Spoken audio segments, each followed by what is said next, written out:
वागार्थौ विव संप्रक्तौ वागार्थौ प्रतिपत्ते जगतः पितरौ वंदे पार्वती परमेश्वर। प्रिय छात्रों, मैं अपने चैनल संस्कृत शो में आपका स्वागत करता हूं। आज से हम एक नई पुस्तक को प्रारंभ करने जा रहे हैं जिसका नाम है अभिज्ञान शाकुंतलम।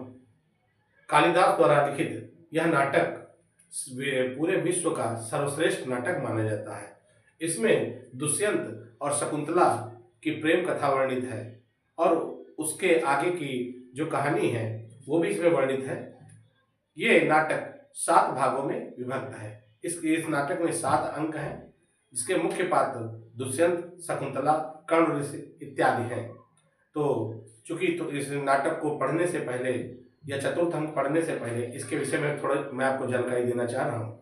राजा दुष्यंत जो कि भरतवंशी राजा हैं और वन में आए हुए हैं शिकार खेलने के लिए, अचानक वो एक आश्रम के पास पहुंच जाते हैं और वहां देखते हैं कि आश्रम में बहुत अच्छा वातावरण है। उस आश्रम में प्रवेश करते हैं और उसके बाद में वहाँ उनकी मुलाकात या उनका जो भी मिलन होता है वो शकुंतला से हो जाता है।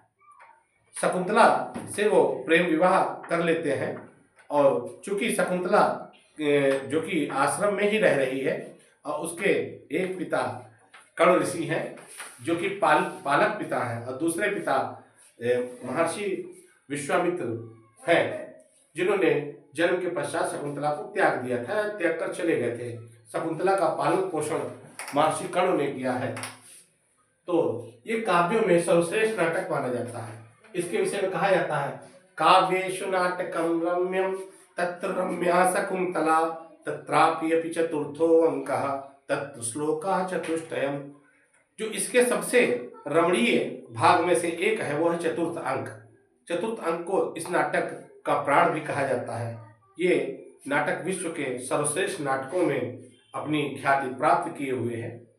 थोड़ी सी कहानी हम बता रहे हैं कि राजा दुष्यंत जब शकुंतला से गांधर्व विवाह कर लेते हैं तो वो वापस अपनी राजधानी को लौट जाते हैं और उनकी राजधानी को लौटने के पश्चात शकुंतला व्यथित है, उसके अंदर विरह की अग्नि जल रही है और वो राजा के ख्यालों में खोई हुई है। इतने में वहाँ पर महर्षि या दुर्वासा ऋषि आते हैं और वो शकुंतला को आवाज़ देते हुए कहते हैं कि मैं यहाँ पर आ गया हूँ, और 1-2 बार कहते हैं। इस पर शकुंतला कुछ ध्यान नहीं देती है तो शकुंतला को वो श्राप दे करके वापस चले जाते हैं। उस श्राप को वास्तविकता में शकुंतला भी नहीं सुन पाई थी कि शकुंतला उस समय दुष्यंत के विचारों में इतनी खोई हुई थी कि उसने ध्यान ही नहीं दिया कि कौन आया है और कौन चला गया है।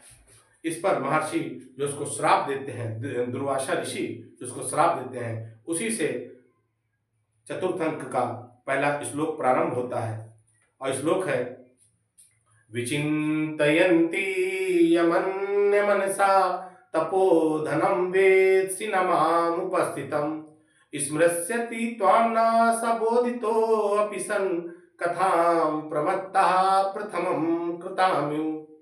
वो कह रहे हैं हे शकुंतले या हे जो भी उनके सामने उपस्थित है, तुम जिसके ध्यान में इतने मग्न होकर के बैठी हो कि मेरे जैसा जो तपस्वी पुरुष तुम्हारे सामने आया है और उसको तुम पहचान नहीं पा रही हो, उसका ध्यान नहीं दे पा रही हो, तो इसका परिणाम यह होगा कि जिसके ख्यालों में तुम इतनी मग्न होकर के बैठी हो वो तुमको उसी प्रकार से भूल जाएगा जैसे कोई प्रमत्त, पागल या शराबी या नशेड़ी कोई आदमी अपने पूर्व कर्म को भूल जाता है। अर्थात जब वो नशे में होता है तो जो जिस कर्म को करता है, जैसे कोई व्यक्ति शराबी रात में नशे में नाली में पड़ा हुआ है, सुबह आप उससे पूछें कि तुम क्या कर रहे थे तो वो नहीं मानेगा कि मैं नाली में पड़ा था।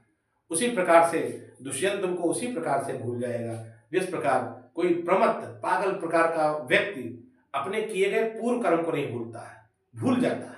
अपने किए गए पूर्व कर्म को भूल जाता है, जो उसने पहले किया है उसको भूल जाता है, याद ही नहीं रहता है। तो दुष्यंत भी तुमको, उन्होंने दुष्यंत का नाम नहीं लिया था, उन्होंने ये कहा था जिसके ख्यालों में तुमको, वो कोई भी हो सकता था। उन्होंने दुष्यंत को श्राप नहीं दिया, उन्होंने उसको श्राप दिया जिसके ख्यालों में शकुंतला खोई हुई है। तो एक बार श्लोक हम लोग पढ़ लेते हैं दोबारा से। विचिन्तयन्ति यमन्य मनसा, वत्सस्थ छंद में लिखा हुआ है। सारे जो श्लोक हैं वो किसी ना किसी छंद के अंतर्गत ही आते हैं। आपको इसके बाद मैं वीडियो बनाऊंगा जो छंदों के माध्यम से आपको समझाऊंगा कि किस श्लोक में कौन सा छंद है।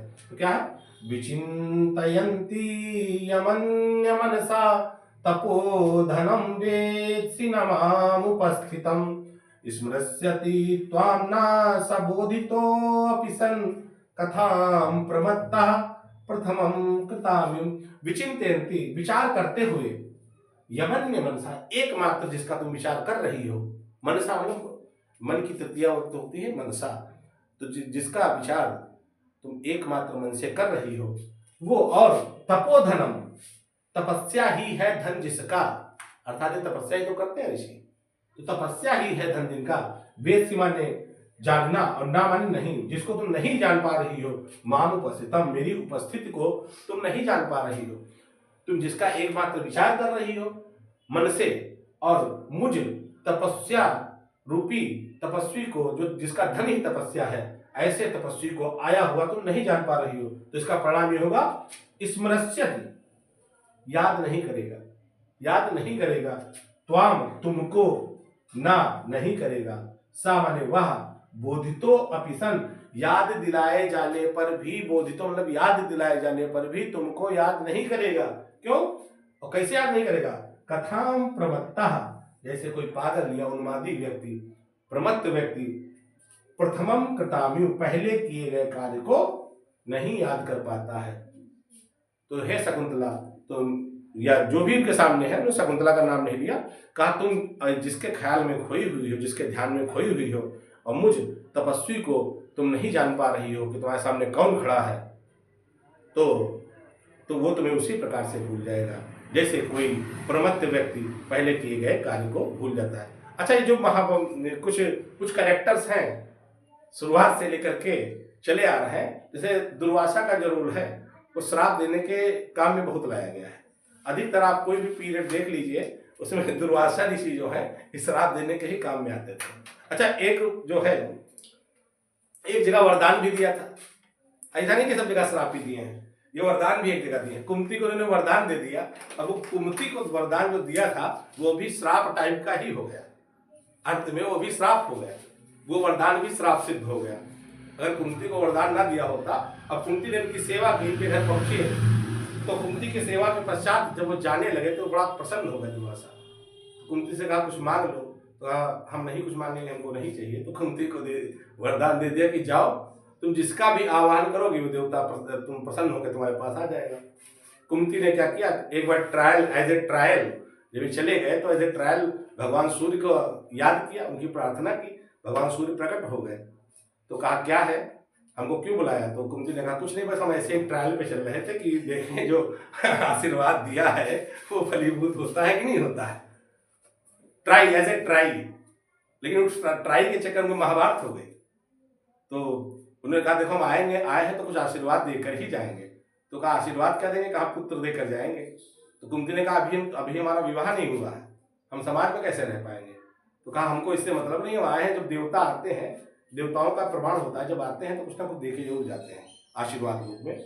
तो कुंती को एक पुत्र देकर चले गए, और उसकी निशानी ये दे गए, कुंडल कवच दे गए, और वो पुत्र था कौन? कर्ण।